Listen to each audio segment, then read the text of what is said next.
És szeretnék köszönetet mondani mindnyájatoknak, hogy ez a nap létrejöhetett. Nem ismerek mindenkit ebben a közönségben, körülbelül 1000 ember van ebben a teremben. Ha ebben a teremben vagy ma, nem ismerlek téged személyesen, de egy dolgot tudok rólad, és teljes bizonyossággal állíthatom, ha te ebben a teremben vagy, akkor te vagy az a személy a családodban, a munkahelyeden, és a barátaid körében. Te vagy az a személy, akiről a másik emberek mindig azt gondolták, hogy egy kicsit más. Nem így van? Nem rossz, nem rossz. Csak más. Mert máshogy vizsgálod a dolgokat.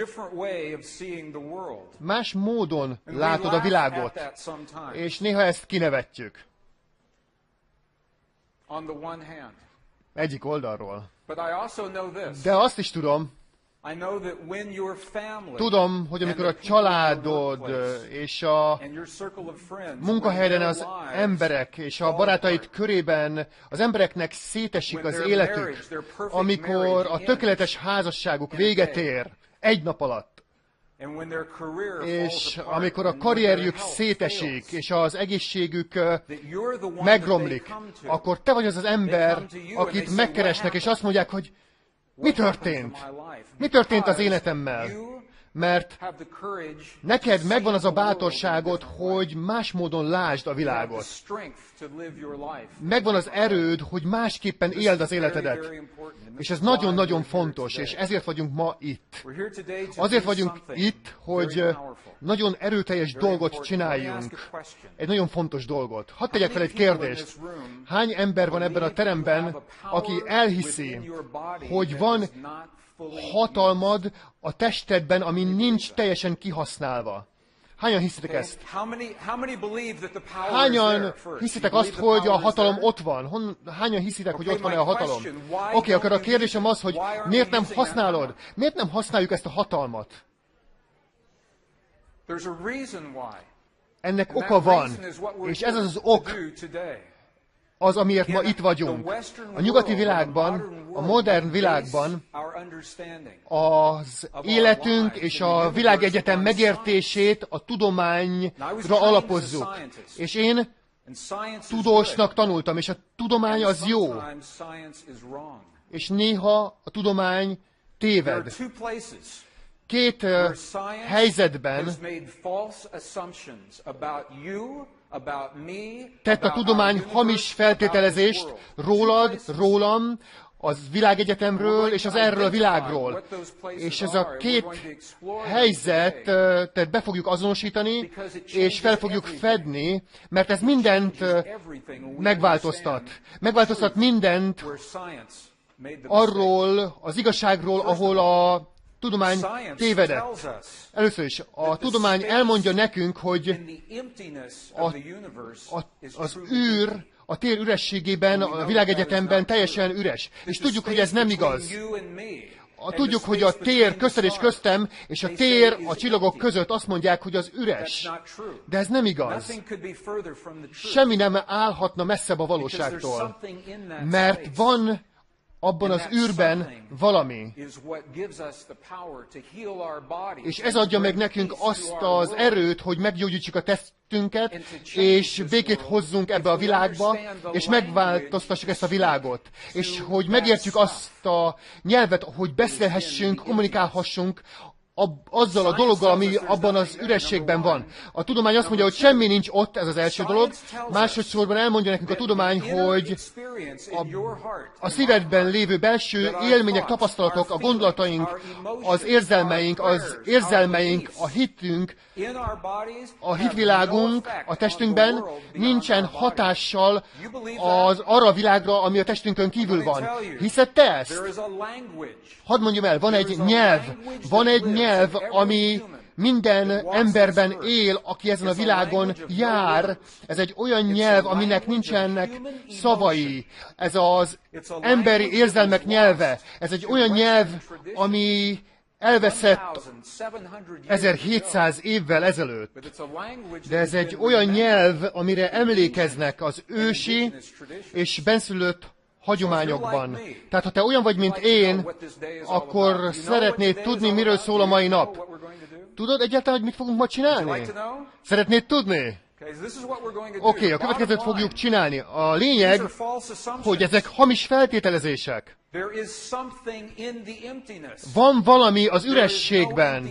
Nincsen üres tér. Ez élő, pulzál, él, intelligens. Van egy energiamező, ami mindent összetart, és te és én is ennek a mezőnek része vagyunk. És amit ma csinálni fogunk, hogy a lényeg az, hogy megosztjuk veled azt a tudományt, ami azt mondja nekünk, hogy először is ott van ez a mező, másodszorban fel fogjuk fedezni, hogy a mi testünk és a világunk ennek a mezőnek a megtestesítője. A valótlanból a valóba, a láthatatlanból a láthatóba, a kvantumfizika lehetőségeiből a mi fizikai világunk valóságába is. Harmadsorban azt fogjuk találni, hogy az emberi érzelmek nyelve az, amit te már tudsz, ismersz. Mindenki ismeri ezt a nyelvet. Meg fogjuk tanulni, hogy hogyan kell ezt a nyelvet használni, hogy kommunikáljunk ezzel a mezővel, az isteni mátrixsal. Úgy, hogy az jelentőségteljes és hasznos a mi életünk számára. Hányan érzitek, hogy valami nagy történik manapság a világban? Más a világ manapság? Hogy érzed? Más a világ? Hogy érzed? Nagyobb, mint Irak. Nagyobb, mint George Bush. Érzitek? Ki tudja? Igaz? 2003-ban a tudomány nyilvánosságra hozott egy jelentést, hogy ez az időszak teljesen más, mint más időszak a Föld történelmében és az emberiség történelmében. Azt mondták, hogy 5 helyzet van kialakulóban. 5 helyzet van, ami most történik, és bármelyik ezekből a helyzetből, ha megvalósul, a mi civilizációnknak, a mi világunknak vége lehet, ahogy most mi ismerjük. Ha bármelyik ezek közül megvalósul, mind az 5 most van folyamatban. Ez egy olyan időszak, amihez nincs hasonlítható a jegyzett történelemben.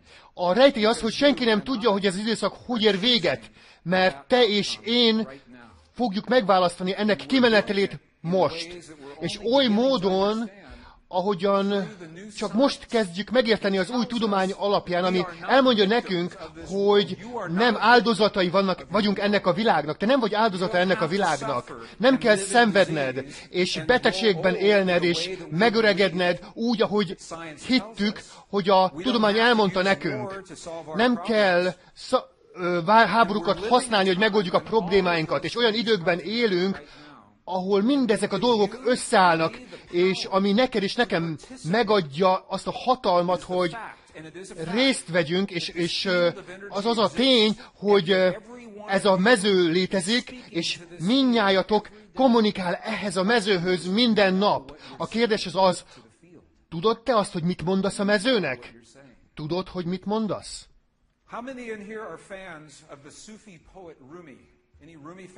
Hányan vagytok rajongói a szufi írónak, Ruminak?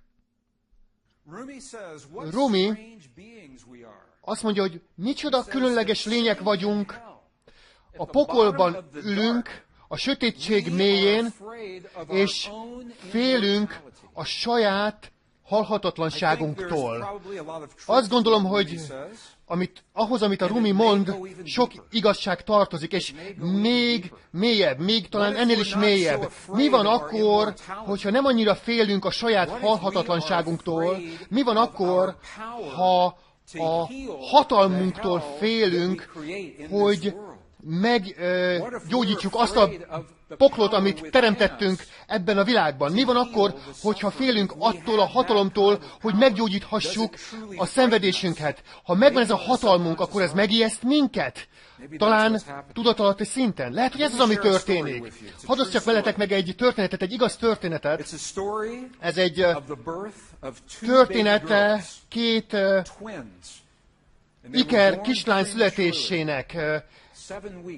Ideje korán, koraszülöttek voltak, 7 héttel korábban születtek, és az Egyesült Államokban van egy gyakorlat, hogyha a gyerekek koraszülöttek, akkor az első dolog, amit csinálnak, az az, hogy külön választják a babákat. El tudod te képzelni, hogy az édesanyád méhében élsz 6-7-8 hónapig, és közel élsz egy másik lényhez, az iker testvéredhez, és hallod édesanyád szívdobogását minden nap, és hallod az iker testvéred szívdobogását minden nap, és hirtelen kivesznek ebből a környezetből, és az első dolog, ami történik, hogy külön választanak, és az egyik koraszülött babát az egyik inkubátorba, és a másik babát a másik inkubátorba rakják, az intenzív osztály forró lámpái alá a kórházban, külön szobába helyezik őket, hasra fektetve, fejjel lefele, arccal lefele. Ezt teszik az új babákkal, a koraszülött babákkal. Tehát ez a két kislány megszületett, és ez történt. Külön választották őket, különböző szobákba rakták őket, és azonnal az egyik kislány elkezdett haldokolni. Az élet jelei visszaestek. Haldoklott. Volt egy nővér, aki abban az időben dolgozott, és a nővér azt mondta, hogy valamit tennem kell, vagy ez a baba meghal.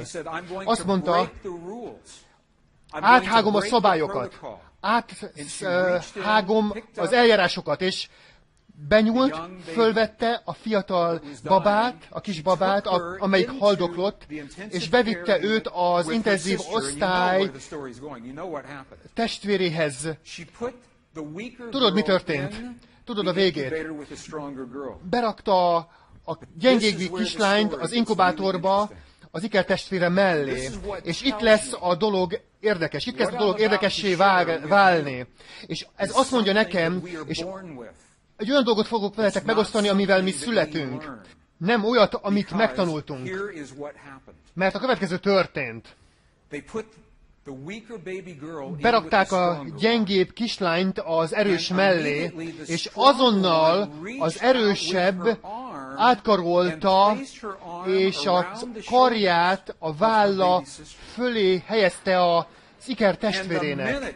És mihelyest ezt megtette, azonnal, amikor ezt megtette, a testvérének az életjelei stabilizálódtak, és megerősödött, és erősebb lett, és mindegyikük élt.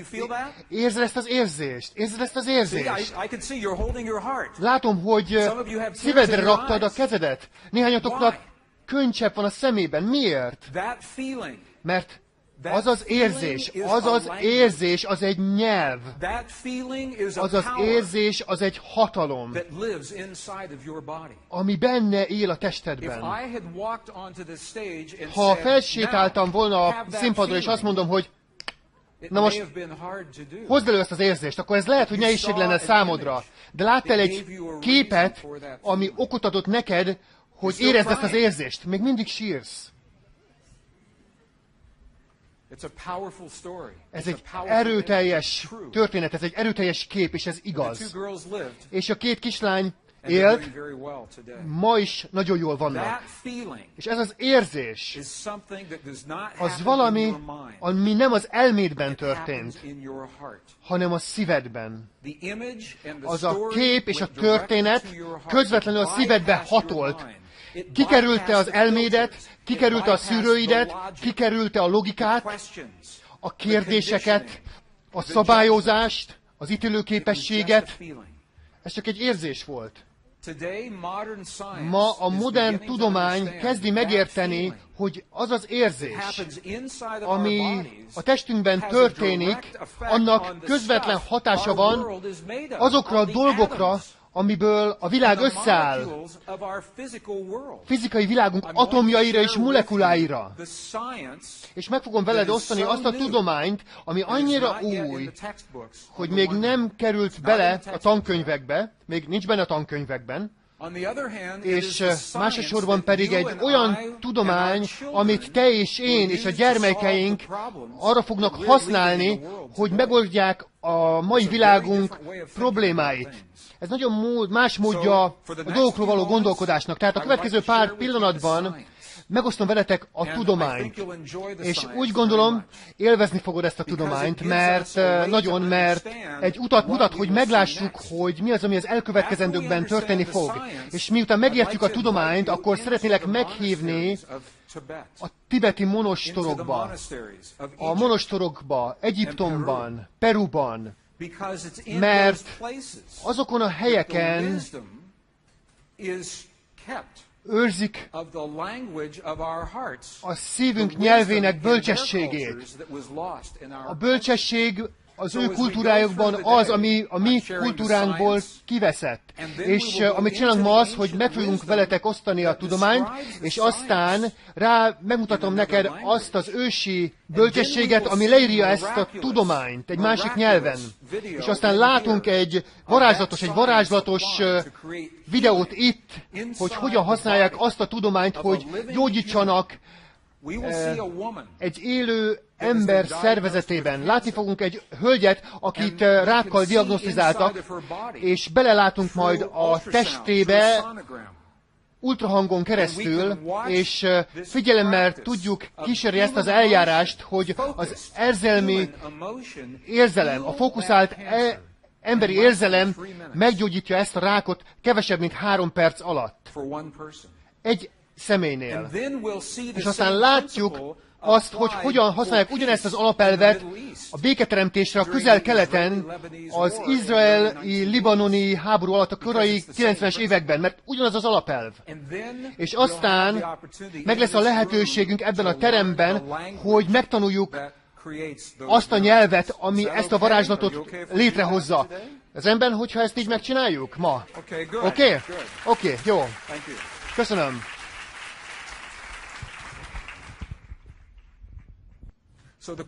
Tehát a kérdés az, hogy mekkora hatalmunk van valójában, hogy megváltoztassuk a világunkat, az életünket, a testünket.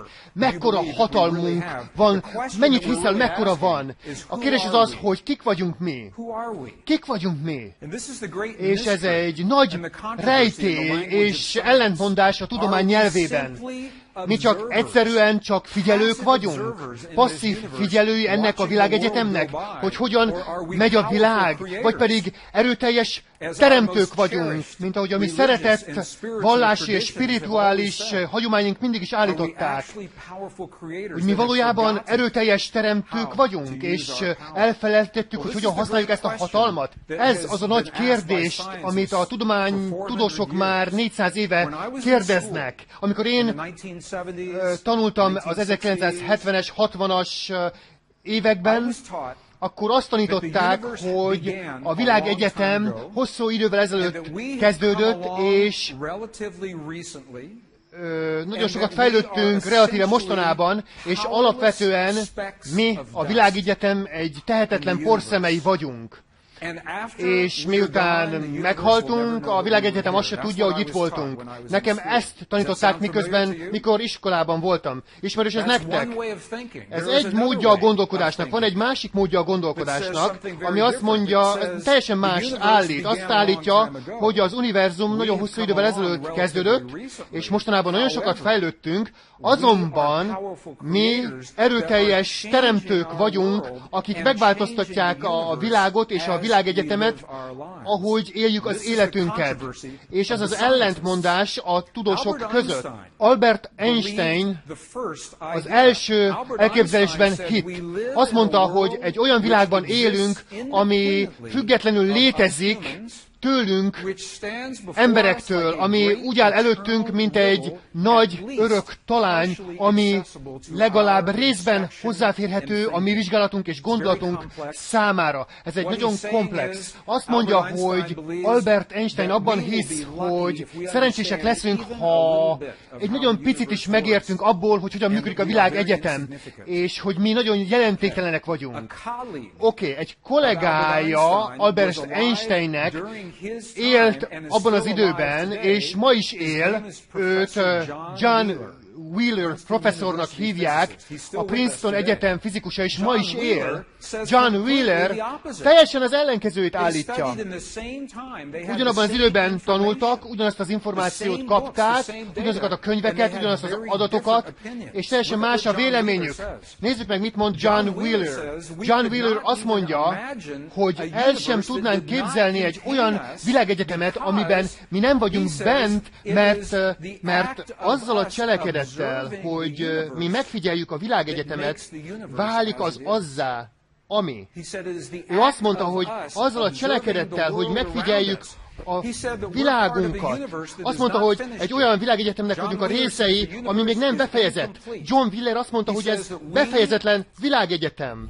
Azt mondta, hogy mi a világegyetem apró szemcséi, apró foltjai vagyunk a világegyetemnek, ami magát nézi és saját magát építi, és ezt úgy hívta, hogy egy részvételen alapuló világegyetem. Részvételen alapuló.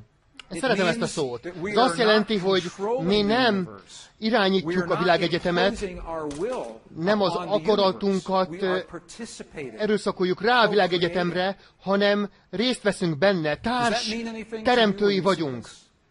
Érthető ez, amit látsz? Hadd tegyek fel egy kérdést. Nézzük meg ezt az elképzelést egy picit.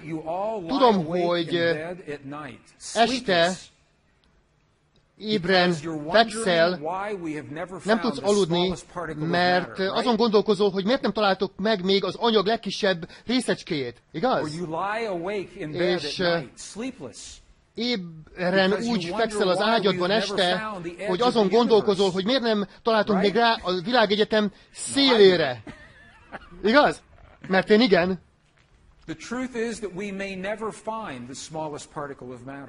Az igazság az, hogy lehet, hogy soha nem fogjuk megtalálni az anyag legkisebb részecskéjét, és lehet, hogy nem fogunk rátalálni a világegyetem végére. A tudósok óriási gépeket építenek. Cyclotronok, részecske gyorsítók. És vesznek egy kis anyagrésecskét, és felgyorsítják a fénysebességre, majdnem. És egy másik részecskével ütköztetik, hogy sok részre essen szét, gondolva, hogy valahol ott meg fogják találni az anyag legvégső, legkisebb részecskéjét, és soha nem találják meg. Tudjátok, hogy miért? Mert a következő történik. Bármikor, amikor azt gondolják, hogy megtalálják a legkisebb részecskét, megnézik, és még mindig van ott valami. Valami más, még mindig van ott.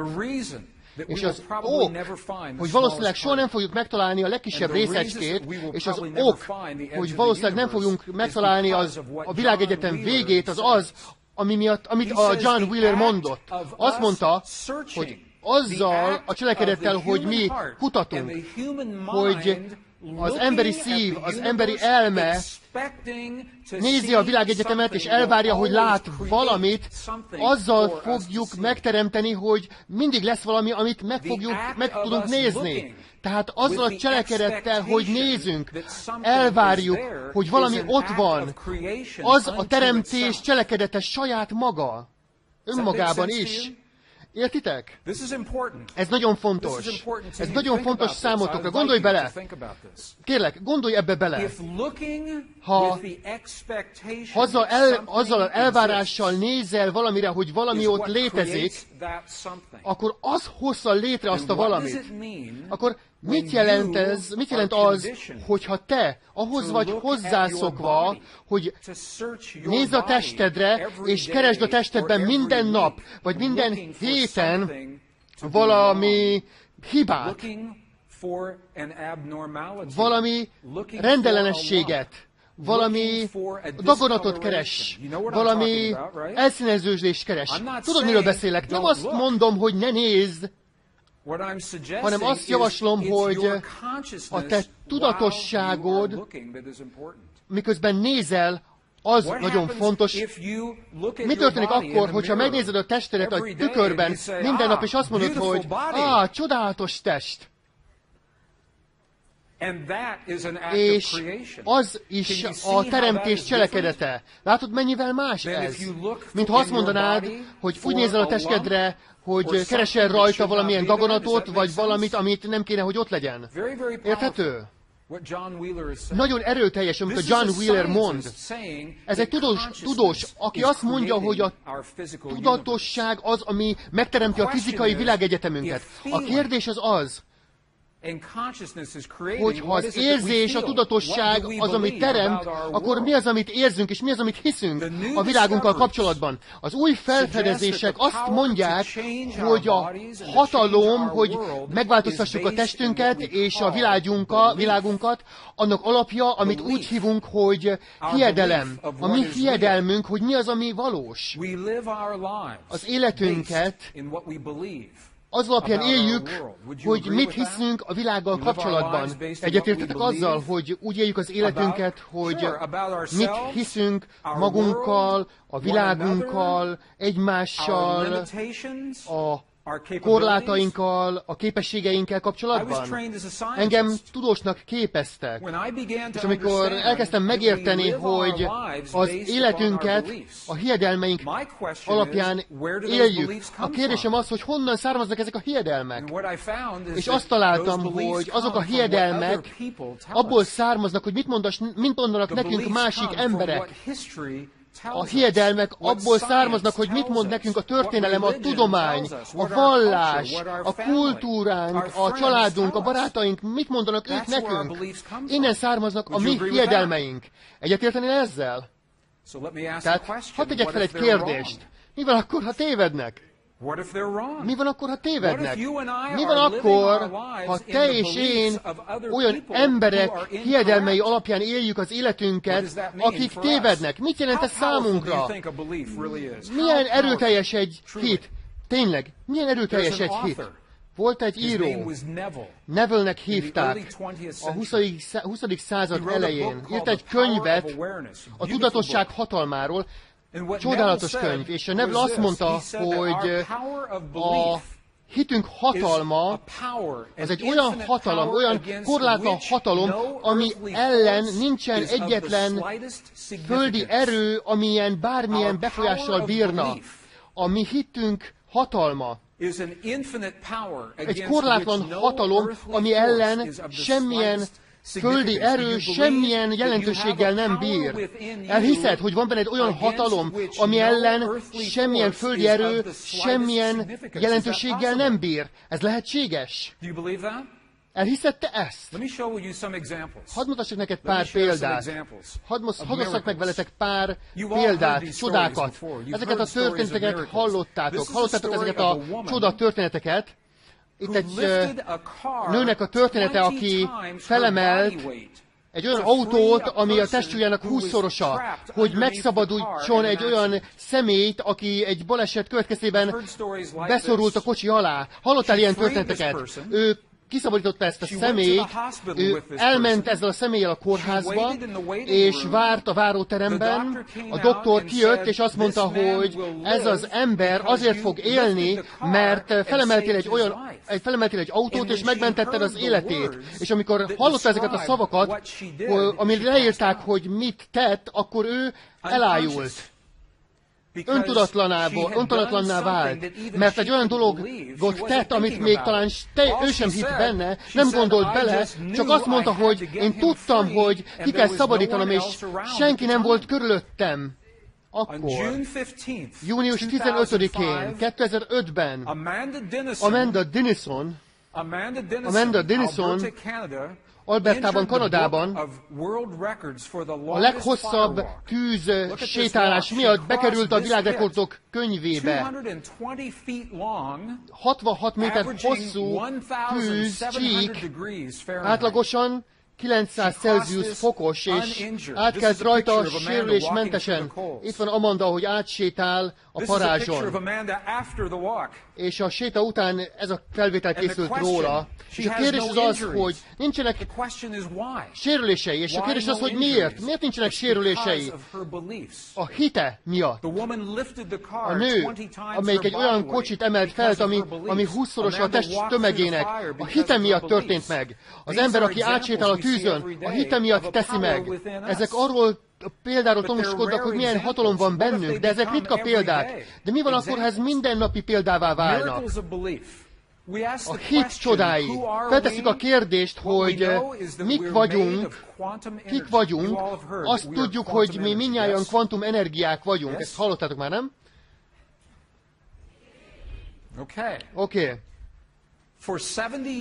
70 éven át a tudósok azt mondták nekünk, hogy mi kvantumenergia részecskék vagyunk, és most elhisszük ezt nekik.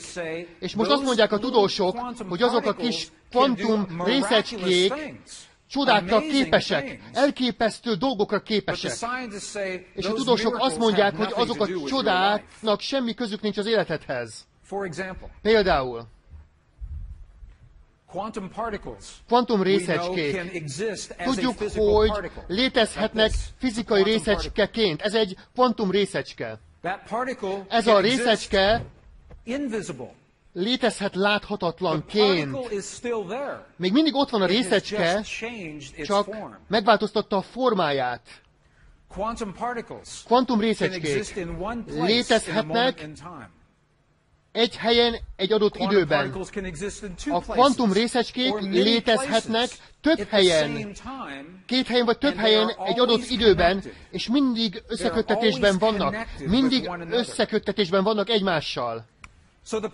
Tehát a részecskék mindig össze vannak kötve. A kvantum részecskék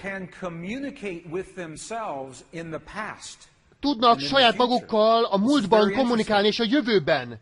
Ez nagyon érdekes.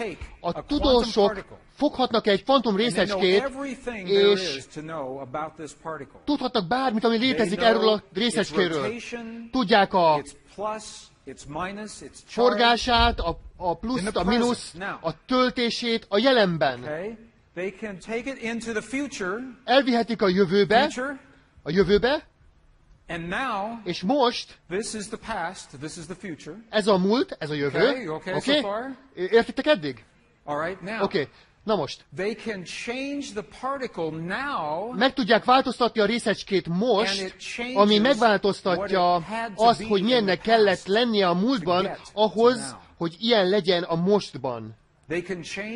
Meg tudják változtatni a részecskét a jelenben, és megváltoztatja a részecskét a múltban, annak ellenére, hogy a múlt már megtörtént. Nagyon érdekes. Tehát a kérdés az, hogy mi ezekből a részecskékből vagyunk. Tehát meg tudjuk mi is azt csinálni, amit ezek a részecskék meg tudnak csinálni? Mi kvantum részecskékből állunk. Ezek a korlátainkat mutatják? Vagy a lehetőségünket, a potenciánkat mutatják? Mit gondolsz? Ezek a kvantum részecskék, amiből mi állunk, a korlátainkat, vagy a lehetőségeinket mutatják? Én is azt hiszem, és meg fogod látni, hogy miért egy pillanat múlva. Meg tudunk minden olyat csinálni, amit a részecske meg tud csinálni? Igen.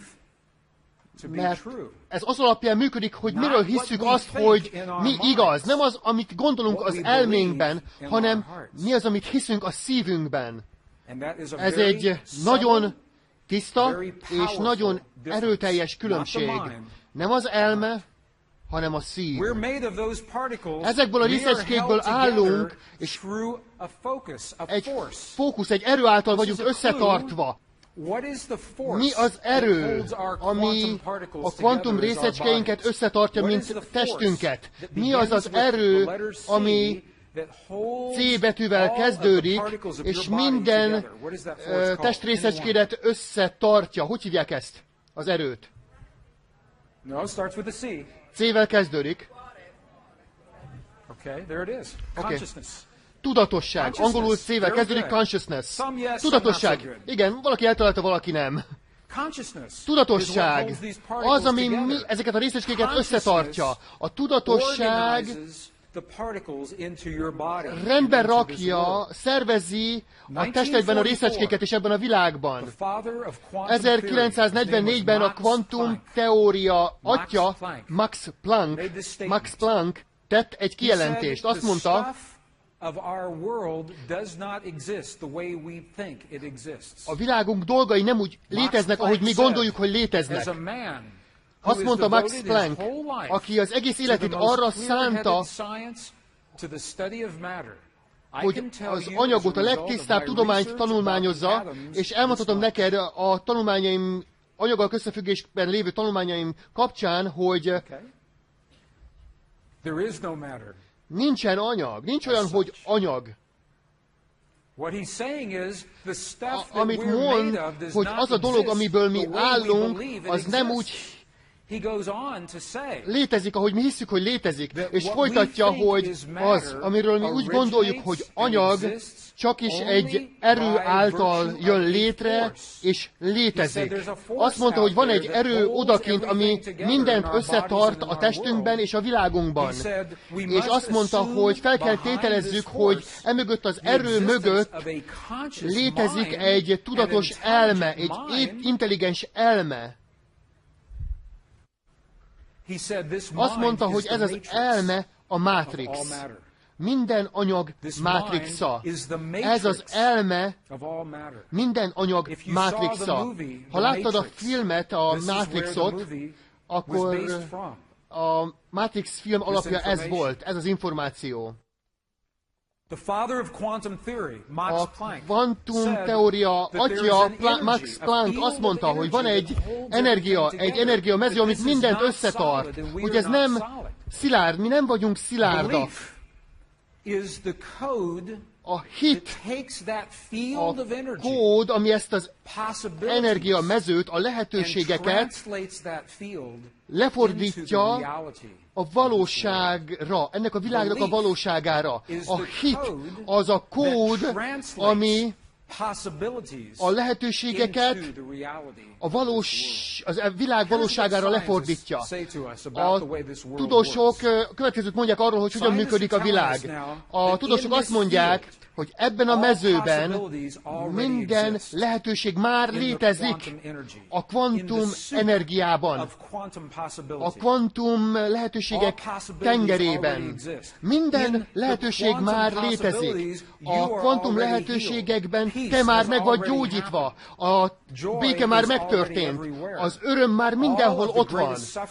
Minden óriási szenvedés, minden nagy béke már létezik a kvantum lehetőségekben.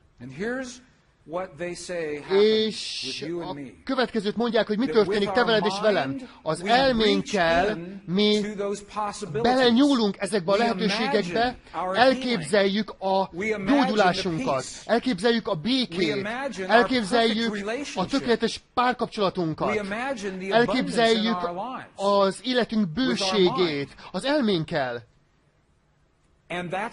És így zárjuk pozícióba azt a lehetőséget, és a szívünkkel annak a lehetőségnek életet adunk. Életet lehetünk az elménk képzeletébe, a szívünk érzelmén keresztül, és így tesszük valósággá a mi világunkban. És meg fogom ennek a tudományát mutatni, hogy ez hogyan történik meg. Meg kell, hogy értsük, hogy mi az, hogy hit. Beszéltünk a hitről, de mi az, hogy hit? A hit az egy egyesülés, az egy házassága a gondolatnak és az érzelemnek. Gondolat és érzelem. És most meg kell határoznunk, hogy mi az, hogy gondolat, és mi az, hogy érzelem. Ez egy ábra, egy ősi szanszkrit iratból, és ábrázolja a test érzelmi központjait, a csakrákat. Gondolom, hogy mindjárt ismeritek a csakrákat. Azt mondja, hogy a gondolat a felső csakrában történik. Ez a gondolat. Itt képzeljük el a kvantum lehetőséget. Az érzelem a kreatív központban, az alsó csakrában történik, ez az érzelem, és azt mondják, hogy az érzelem csak kétféle lehet. Szeretet és félelem. És tehát a szeretet és az ellentetje a szeretetnek. Tehát amikor egy gondolatra gondolunk az elménkkel, akkor annak a gondolatnak életet adunk, üzemanyaggal látjuk el a gondolatba elhelyezett szeretet vagy félelem alapján, és ezáltal egy érzést hozunk létre, és most már van egy meghatározása az érzésnek. Az érzés az a érzelem és a gondolat házassága, egyesülése, hogy mit gondolunk, mi a lehetőség, és annak a gondolatnak a szeretete vagy a félelme. Ez érthető? Ez átment? Ez nagyon fontos, mert ezt használni fogjuk. Ez érthető így? Oké. Mi az az egy energia központ a szervezetben, ami nincs bekarikázva? Mi az az egy központ, amitről még nem beszéltünk? A szív, pontosan. Az érzés a szívben történik, nem az elmében. Az érzés nem az alsóbb központokban, nem annyira ott történik, hanem az érzés a szívünkben történik. Az érzés és a hit, azok össze vannak kötve. Az érzés és a hit. Tehát a szívünkben nekünk van a gyűlölet, szomorúság, öröm, szánalom. Ezek érzések, nem érzelmek. Hogy legyen gyűlöletünk, szomorúságunk, örömünk, szánalmunk, ahhoz kell egy gondolat, és annak a gondolatnak a szeretete, vagy félelme az, ami az érzést megteremti. Tehát most már van egy definíciója az érzésnek. Az érzés, a gondolat és az érzelem egyesülése. Látni fogod ezt egy 2000 éves iratban. Pontosan ugyanezt fogod látni benne. Tehát a hitünk a kvantum lehetőségeket, amiket mi elképzelünk, lefordítja a világunk fizikai valóságává. És meg akarom neked mutatni, hogy hogyan. Meg akarom neked mutatni, hogyan történik ez. Nem csak azt akarom, hogy csak hidd el nekem, higgy a szavamnak, hanem meg akarom neked mutatni a bizonyítékot, hogy az elméd láthassa a bizonyítékot. Hit az, ami azokat a lehetőségeket atomokra, a világunk atomjaira fordítja le.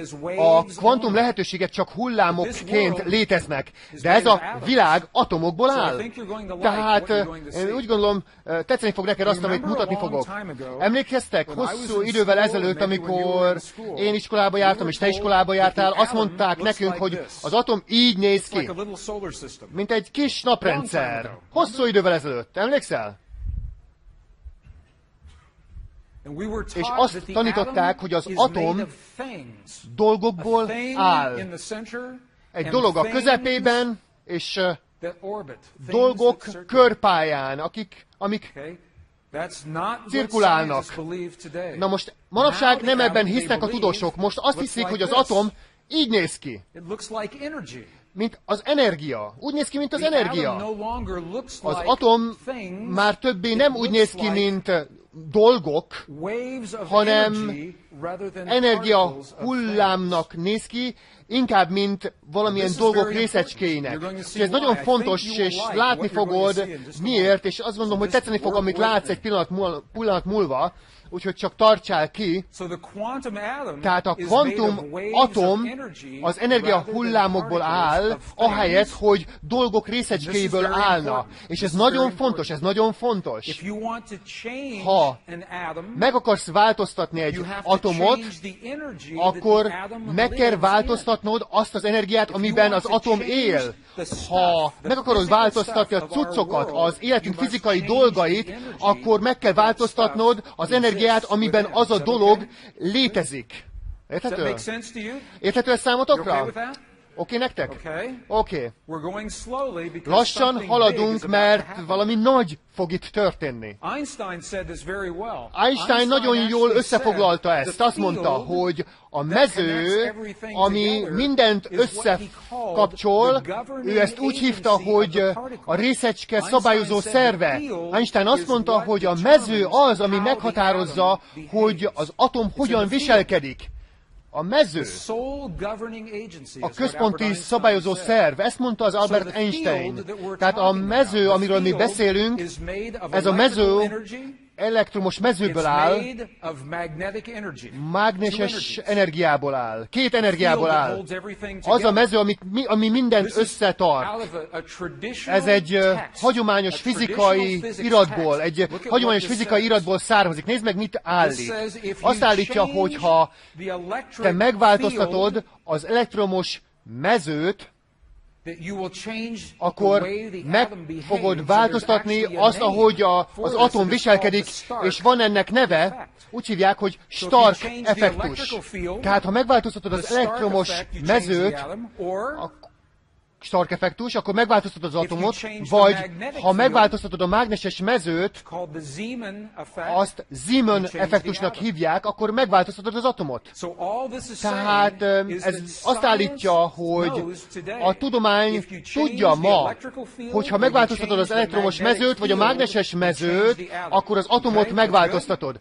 Érthető? Okay, watch what happens. Na figyelj, mi What történik. organ in your body Mi az a szerv a testedben, ami a legerősebb elektromos mezőt hozza létre a Okay, our testedben? world is made Oké, of a electrical világunk and magnetic energy. elektromos és mágneses energiából áll.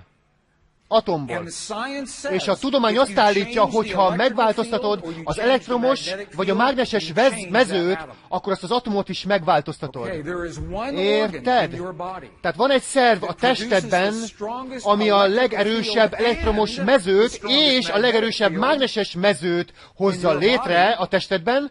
Here's a clue, I'll give you a clue. Na, hadd vezesselek rá. Itt van. Your heart. A szíved. And it's where you have the feeling. És itt van az The feeling érzésed, that you had az when you érzés, saw the baby- amit the akkor baby éreztél, amikor láttad a That feeling kislányokat. that Az we az érzés, call a feeling amit is mi érzésnek actually hívunk, creating az valójában electrical and magnetic elektromos energy és in your heart that mágneses changes your body, energia that changes hullámokat your kelt a world, szívedben, és az but you megváltoztatja don't a have to testedet, know és that. megváltoztatja a Because világodat. you simply have De azt the nem kell, feeling. hogy tudd, mert csak egy érzésed volt. And this is what the És ancients ez az, amit understood. az őseink What they left in their megértettek. temples, És ez az, in amit their texts, a in the monasteries, irataikban, in the a language of monostoraikban, their time, they understood a this. korai Our nyelveikben, heart, look a at this. templomaikban The hagytak. human Ők megértették heart ezt. produces Nézd meg the ezt! strongest Az emberi electrical szív állítja elő a and legerősebb magnetic field elektromos in és the body. mágneses Some mezőt a people said testben. the brain. Néhány ember azt mondta, hogy az The agy. brain does Az produce agy these is fields, but look, előállít ilyen mezőket, de nézd the meg! heart's electrical A field szív is 100 elektromos times mezeje stronger than the brain. 100-szorosan erősebb, mint az 100 agyé. times stronger than 100-szorosan the brain. erősebb, mint az agyé. The heart's magnetic field A szív is up to mágneses mezeje 5,000 az times stronger than egészen the majdnem brain's magnetic field. 5000-szer erősebb az agy mágneses mezejénél. And the references, És the a technical referenciák, a references, I technikai won't read them here. referenciák, They're on the nem website, fogom my őket website, felolvasni, if you'd like ott the vannak a technical honlapomon, references. az én honlapomon, hogyha a technikai referenciák érdekelnek. De láthatod, mi Our történik heart itt? A produces szívünk the fields állítja that elő change a mezőket, our world amik and megváltoztatják change our a body. mi Did you világunkat see és a that testünket. so far? Értitek ezt eddig? Beliefs. A hited állítja elő az elektromos hullámokat, a hited változtatják meg azokat a mágneses hullámokat. Mit hiszel magadról, mit hiszel rólam, mit hiszel a világról, a te Istennel való kapcsolatodról, mit hiszel a békéről ebben a világban, az teremti meg azt, hogy mi történik ebben a világban most. A hitünk változtatja meg a fizikai világunkat. A hit változtatja meg az anyagot. Ezek energia hullámok, kvantum lehetőségek. A tudósok elmondják, hogy ezek energiahullámokként léteznek. A hullámok összehúzódnak és kitágulnak, jönnek és mennek. Ezek az életed lehetőségei. Your perfect A te tökéletes relationship. párkapcsolatod And it's going. jön és megy.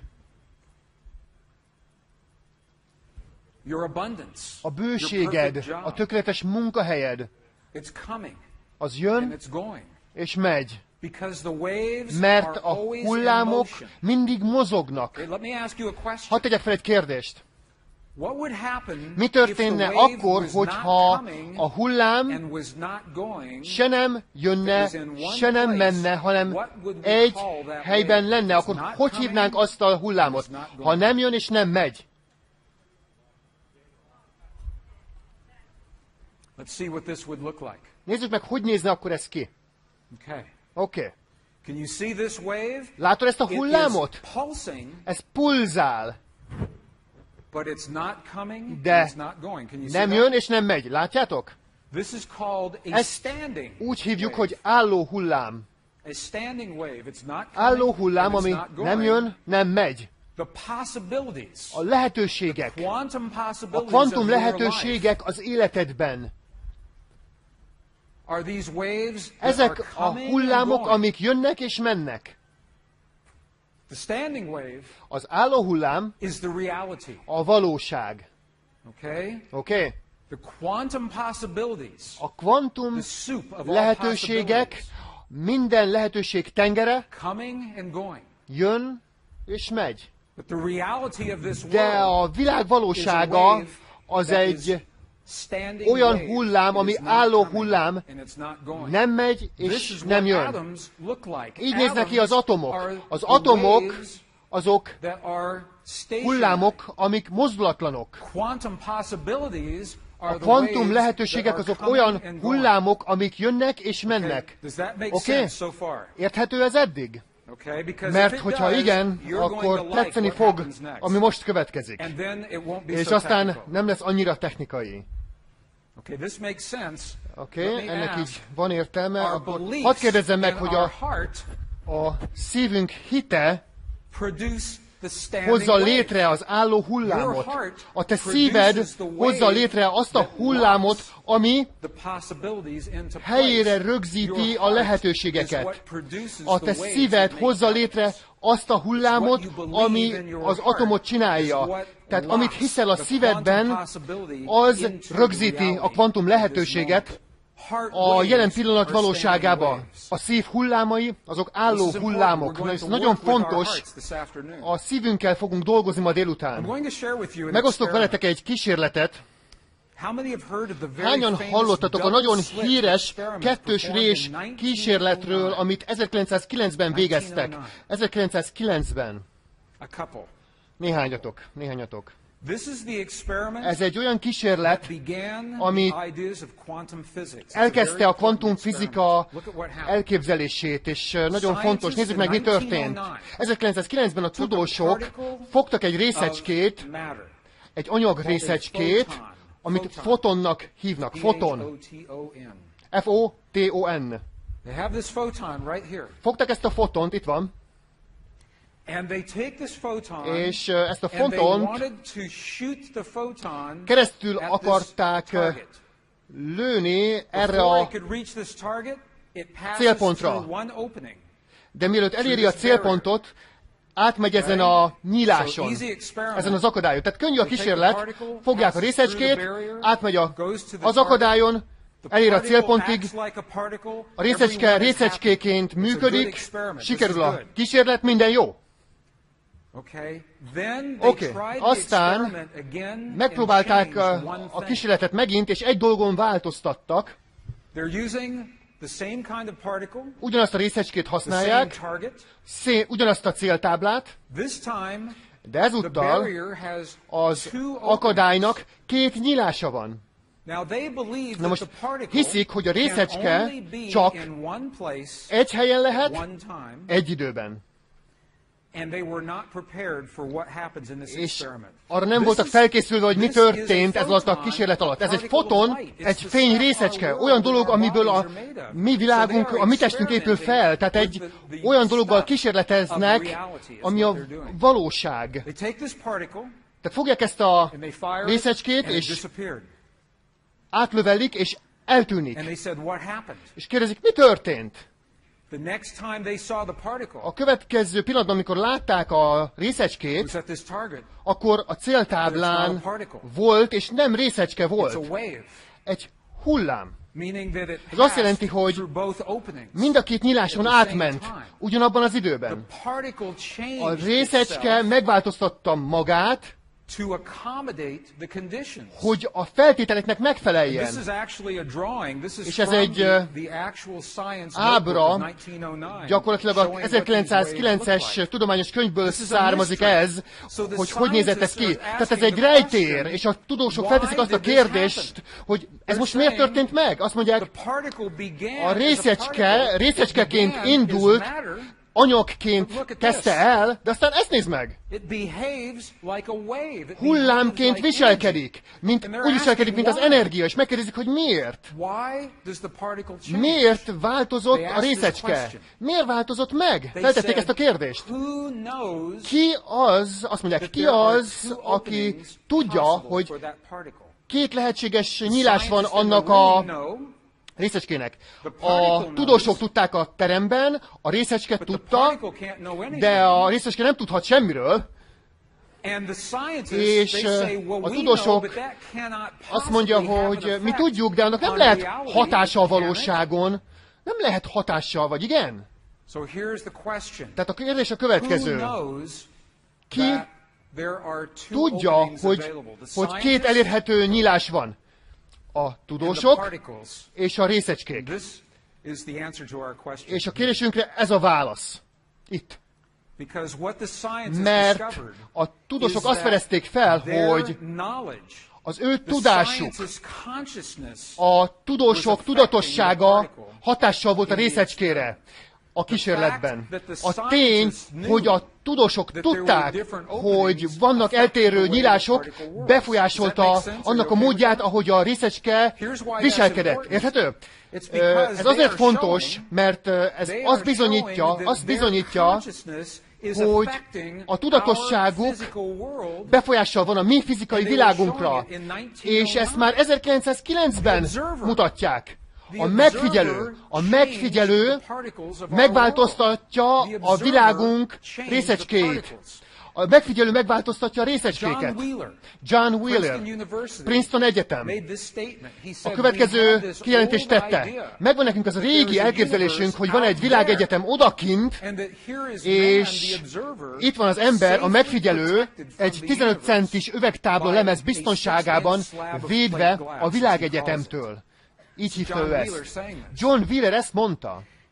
Azt mondta, hogy most azonban megtanultuk, hogy ahhoz, hogy egy elektront is megfigyeljünk, össze kell törnünk ezt az üvegtáblát. Össze kell törnünk az üvegtáblát. Tehát a régi szót, a megfigyelőt, azt át kell húznunk. Nincsenek megfigyelők. A tudósok a teremben hatással voltak a részecskére. Nincsenek megfigyelők. Te nem vagy egy megfigyelő. Azáltal, hogy ebben a világban vagy, hatással vagy erre a világra állandóan. John Wheeler azt mondja, ki kell húznunk a könyvekből azt a szót, hogy megfigyelő, és bele kell raknunk azt, hogy résztvevő. Résztvevő. Mi mindnyájan részt veszünk abban, ami történik. Ez John Wheeler. Na most ez 1909-ben történt. Ez a kísérletet megismételték 1998-ban Izraelben. A Weizmann tudományos intézetben következő történt, megismételték a kísérletet, ugyanazt az eredményt kapták, de nézd meg, ezt nézd meg, találtak még valami érdekesebbet. Azt találták, hogy a kísérlet nyilvánosságra hozta, hogy minél inkább figyelték a megfigyelők a részecskéket, annál nagyobb a hatás. A tudósok 1998-ban rájöttek, hogy minél inkább figyeljük a mi fizikai világunkat, annál nagyobb a hatással bírunk a világra. Csak azáltal, hogy jelen vagyunk a világban. Einstein azt mondta, hogy ettől megőrült. Einsteinnak nem tetszett ez az elképzelés. Einstein nem szerette azt az elképzelést, hogy mi hatással vagyunk a világra. Ezt hívta ő rejtélyes tudománynak. Ezt a szót használta. Einstein szerint ez rejtélyes tudomány volt. Azt mondta, hogy én szeretem azt gondolni, hogy egy részecskének kell lennie egy külön valóságának függetlenül a mérésektől. Tehát azt mondta az Einstein, hogy szeretem azt gondolni, hogy a hold akkor is ott van, ha én nem nézek rá. Einstein azt mondja, hogy szereti azt hinni, hogy mi nem vagyunk hatással annyira a világegyetemre. És ez a nagy probléma, amivel ő birkózott fizikában. A buddhista hagyományok ugyanerről árulkodnak, és a Mahayana, a buddhista hagyomány, ez egy idézet az iratból, hogy a valóság létezik csak ott, ahol az elme fókuszál. A valóság csak ott létezik, ahol az elme fókuszál. Ami érdekes, mert a mi valóságunk csak akkor létezik, ahova az elménk fókuszál, akkor mire fókuszálunk ma? Ez a kérdés. Tehát hadd kérdezzek tőletek valamit. Mióta 9/11 megtörtént, szeptember 11, 2001, mi volt annyira a fókusza a világnak? Egy szó. Mi ez a szó? A félelem. Félelem.